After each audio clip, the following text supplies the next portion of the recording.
Білім күні елімізде кеңестік кезеңнен бері жалғасып келе жатқан дәстүр.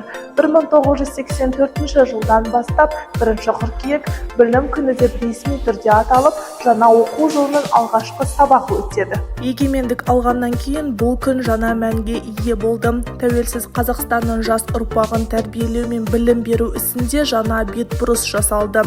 Әр халықтың болашағы оның білімді ұрпағында. Қазақ елі үшін де білім мемлекеттің дамуы мен өркендеуінің басты тірегі.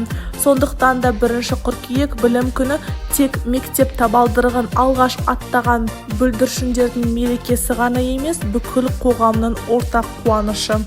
Мектеп адамның тұлға болып қалыптасуындағы алтын бесік. Әрбір бала үшін 1 қыркүйек жаңа өмір белесінің бастауы.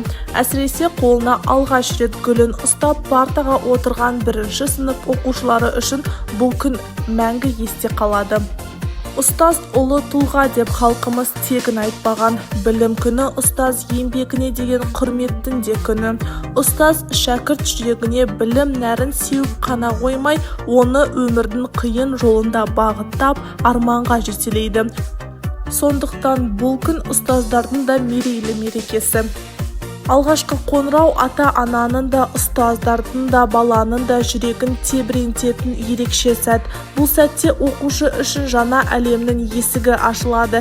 Білімге деген қызығушылық, достыққа адалдық, еңбекке жауапкершілік қалыптасады.